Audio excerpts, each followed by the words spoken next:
My name is Daniel Drake and I tried to take my own life the 15th of September 2018.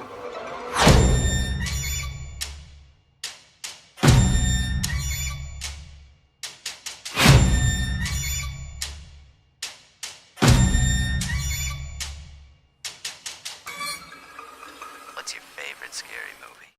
I grew up without a dad, and then when I was 9, my mum got with a boyfriend at the time, and he was a bit abusive, but then he was gone when I was 11, went to therapy and counselling and all that, but I kind of looked at it more of, if it happened to me and I could take it, it could happen to someone else who, like, you know, would have just killed themselves there and then. I was kind of seeing this girl for like 3 years off and on.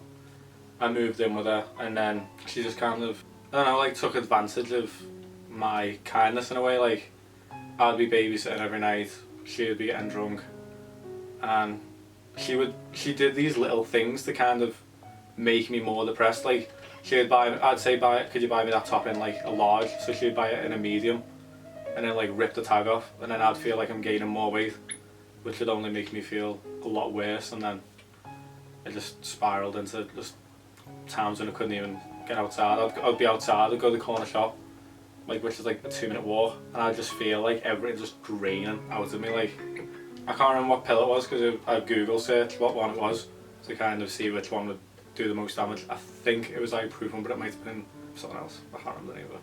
I'd say the things that saved my life was probably is friends and family. Like, horror was always there and stuff like that, but it was the friends that kind of picked me back up when I was at my lowest and was like, you know, you've got this to live for and this to live for. And at the time, I remember someone saying you can't kill yourself because everyone will be sad, and I was like, yeah, well, that's not fair for me to live a life of sadness so everyone else is happy. But like, I think that's just how you look at it when you're in that moment.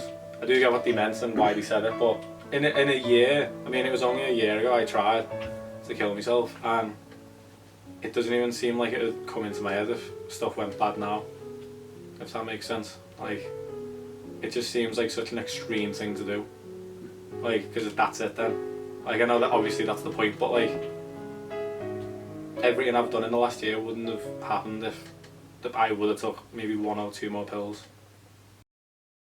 I love everything about Freddy. The funny thing is that I should hate Freddy because of everything he does in his own life, but it's just everything about him, like the way he's designed and the way Robert Englund kind of put a lean on him because the glove had some weight to it. Chucky always had a place in my childhood because my friend showed me the box art of Chucky, well, Child's Play 2, and it's him with scissors like that and a slinky with a little clown head on it, and I just found it so scary. Like, and then one of my mates was like, oh, it's like Toy Story but he's a serial killer, and I was like, well, I don't want to think about that. That sounds really scary. Like, I was about 10, and then I think at about 16 I was like, oh, do you know what? I'm gonna have to watch these films because I'm so scared of them. Yeah, Sure Nightmares was it was an idea for about a year, and then a bit weirdly, like suicide, is that if you sleep on it, you'll wake up the next morning and be like, oh yeah, that was a bad idea. But obviously with Sure Nightmares it was the opposite way. I was been delaying it, and I was like, I want to make a YouTube channel, which I still haven't done. I was like, I haven't got the equipment, but while I'm waiting, I could make like a Facebook account or something. So I was thinking of all the social medias of what it would work well with.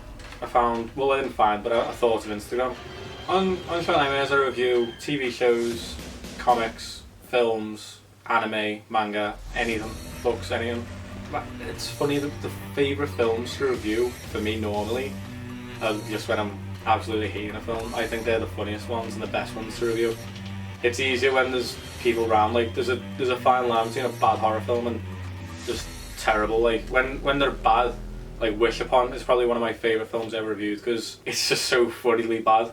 But you do get the horror films like Truth or Dare, which I just found bad, not funny in any way, just bad.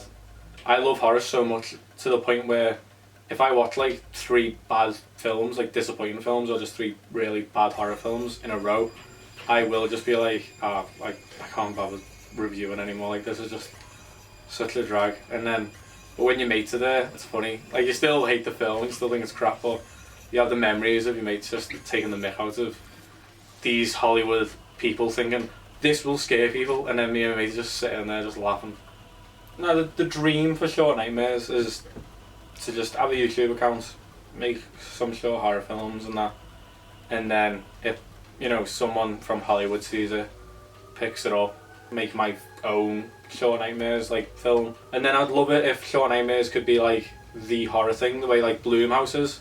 Like I'd love it if Short Nightmares could be that one day, and it's a place where people from everywhere can send me, their ideas or what they want to do, and then if I had enough money, give them the money, and then it can be a massive place for everyone who loves horror.